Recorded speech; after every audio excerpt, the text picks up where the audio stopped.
Hi everyone, hope you're doing well. If you're planning on buying an older home, and by older home I mean a home that is about 50, 60, 70, 80 or more years old, you should really watch this video. These are things that people just rarely consider when they're buying such homes. I bought a 97-year-old colonial. Well, she's now 97 years old, and I got her at a good deal. And I love the qualities of the colonials, the high ceilings, the molding, the plaster work.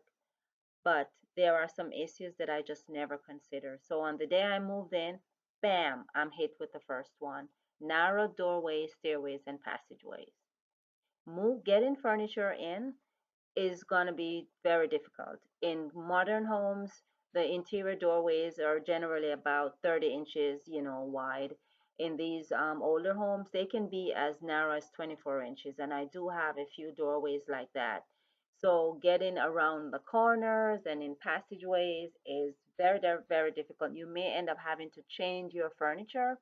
Um, Make sure you measure when you are looking at the home.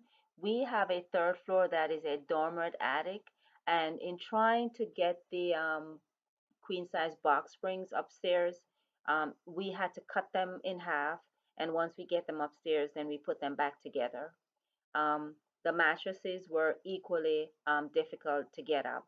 So what we have done since is we now buy double box springs for the queen size beds, and when we changed the mattresses we got the expandable ones, so they come all tightly rolled up in a plastic. You open them and they expand.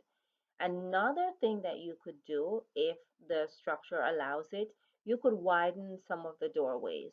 And I did that in the entrance that leads to my kitchen.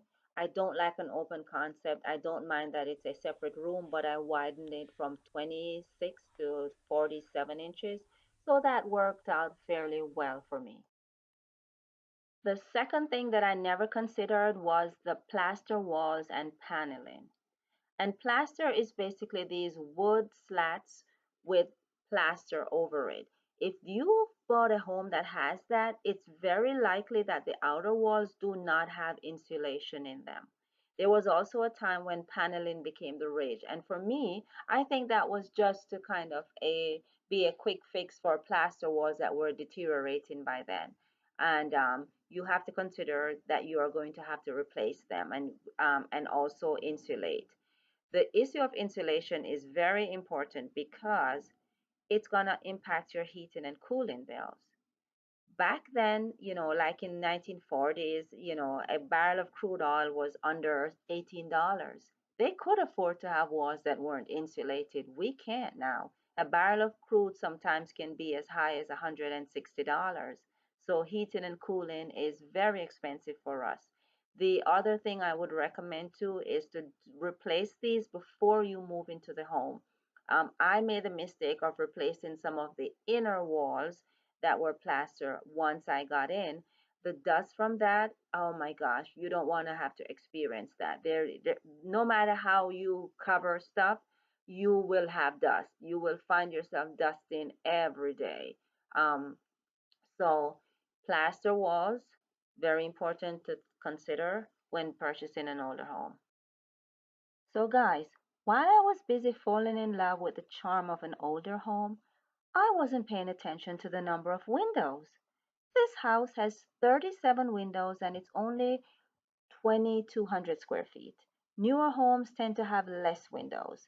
When a home has more windows, rooms have more windows. So therefore, these rooms are open to the elements. So it means that you're going to have higher heating and cooling bills. How I dealt with that was to use window treatments with insulation capabilities. I could not afford to replace them all at the same time, so my ignorance cost me a lot of money. And then you want to have high efficiency windows, and these cost a pretty penny. If you plan on being in your home for a longer time, you're going to want to have top of the line.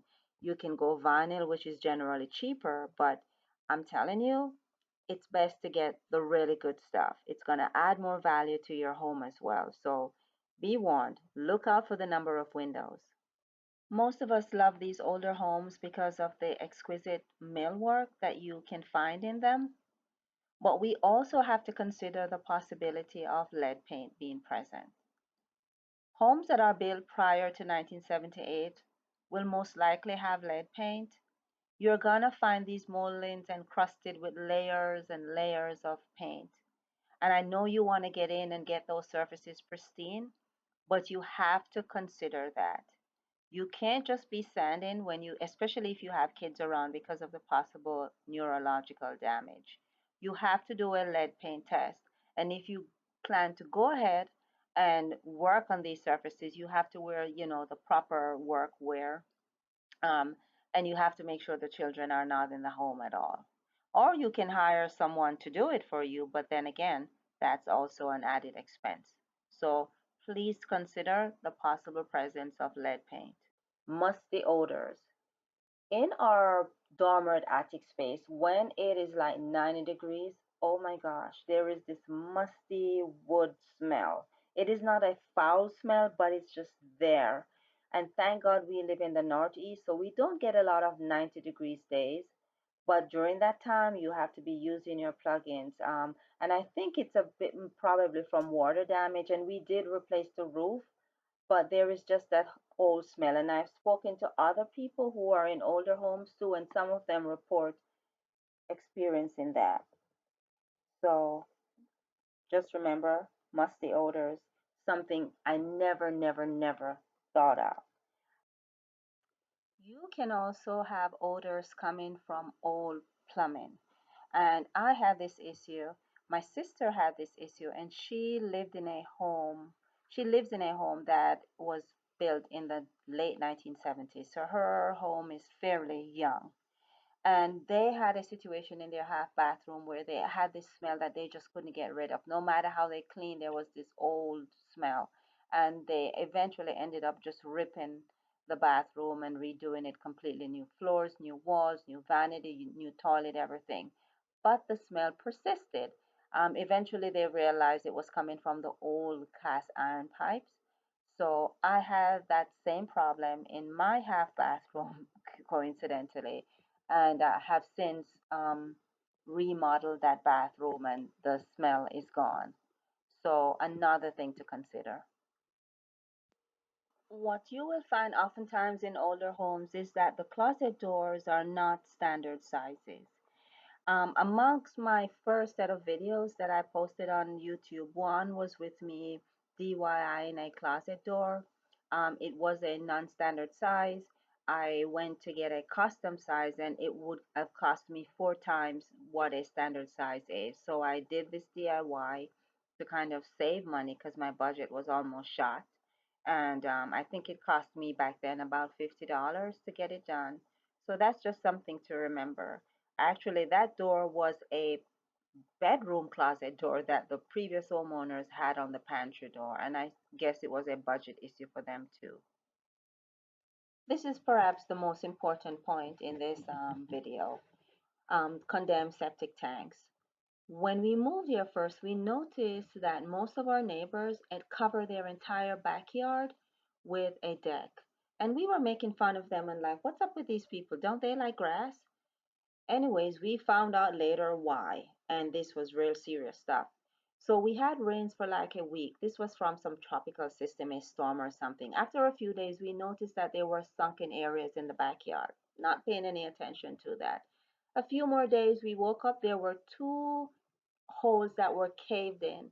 The one that was closest to the house was a little under 5 feet deep. The other one, we couldn't even see the bottom. They were actually condemned septic tanks. And our neighbor next door, who had lived there for decades, told us about, the village putting in a public sewage system. So people were given instructions as how to condemn their septic tanks, and many opted to just build a deck. The person that I bought the home from had a deck up, but that deck was not approved. It was not up to code. So it had to be ripped down before I took possession. So that's what put us at major risk. Can you imagine the tragedy if there were someone back there, a child, a pet, an adult? So if you are purchasing a very old home, my advice to you is to check whether or not there are any septic tanks on the property and whether they were condemned in the proper manner.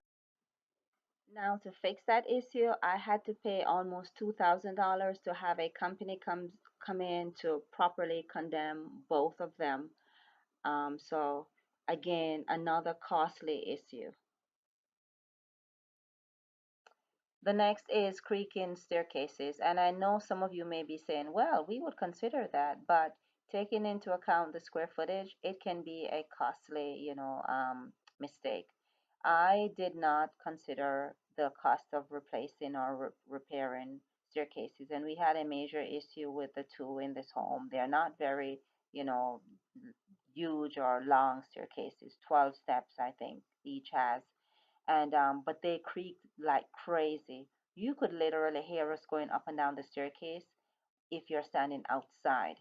And I just got tired of it. And I tried just about all those kits that you could find online to see if I could fix the creak. They didn't work. So I finally decided to get an estimate from one of those staircase companies. And they are very few and far between. So there is not very much competition where bidding is concerned.